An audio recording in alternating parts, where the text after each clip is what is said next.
दोस्तों, महाभारत की कहानी में ऐसा बहुत कुछ हुआ जिसकी कल्पना कर पाना भी मुमकिन नहीं था।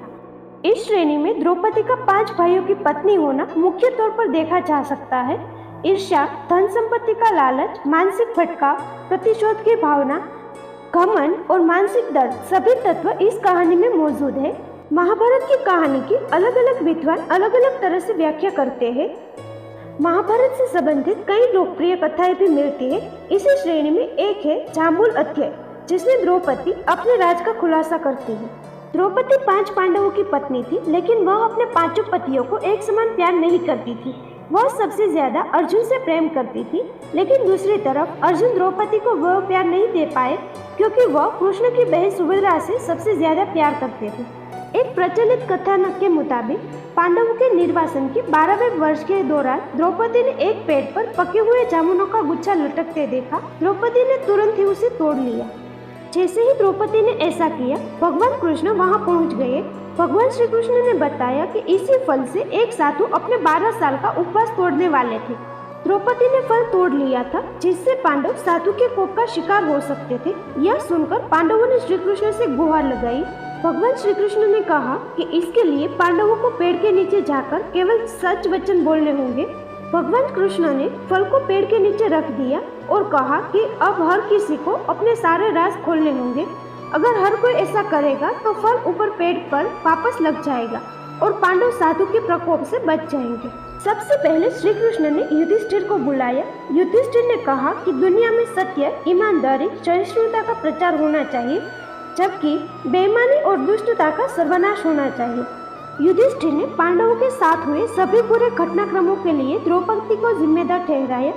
युधिष्ठिर के सत्य वचन कहने के बाद फल जमीन से 2 फीट ऊपर आ गया। अब श्री कृष्ण ने भीम से बोलने के लिए कहा। साथ ही श्री कृष्ण ने भीम को चेतावनी दी कि अगर तुमने झूठ बोला तो फल जलकर राख हो जाएगा। भीम ने सबके सामने स्वीकार किया कि खाना, लड़ाई, नींद उसकी आसक्ति कभी कम नहीं होती है। भीम ने कहा कि वह धृतराष्ट्र के सभी पुत्रों को मार देंगे। युधिष्ठिर के प्रति उनके मन में बहुत श्रद्धा है, लेकिन जो भी उसके गधे का अपमान करेगा वह उसे मृत्यु के घाट उतार देगा।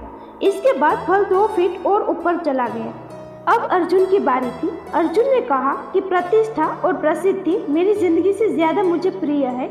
जब तक मैं युद्ध में कर्ण को मार नहीं दूंगा, तब तक मेरे जीवन का उद्देश्य पूरा नहीं होगा। मैं इसके लिए कोई भी तरीका अपनाऊंगा, चाहे वह धर्म विरोधी क्यों ना हो। अर्जुन ने भी कुछ नहीं छिपाया। अर्जुन के बाद नकुल और सहदेव ने भी कोई रहस्य ना छिपाते हुए सब सच सच कह दिया। अब केवल द्रौपदी बची थी।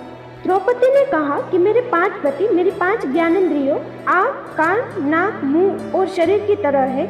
मेरे 5 पति हैं, लेकिन मैं उन सभी के दुर्भाग्य का कारण हूँ। मैं शिक्षित होने के बावजूद बिना सोच विचार कर किए गए अपने कार्यों के लिए पछता रही हूँ। लेकिन द्रौपदी के ये सब बोलने के बाद भी फल ऊपर नहीं गया। तब श्री कृष्ण ने कहा कि द्रौपदी कोई रहस्य छिपा रही है। तब द्रौपदी ने अपने पतियों की तरफ देखते हुए कहा, मैं अपने 5 पतियों से प्यार करती हूँ, लेकिन मैं किसी 6वें पुरुष से भी प्यार करती हूँ। मैं कर्ण से प्यार करती हूँ। जाति की वजह से उससे विवाह नहीं करने का मुझे अब पछतावा होता है। अगर मैंने कर्ण से विवाह किया होता तो शायद मुझे इतने दुख नहीं झेलने पड़ते।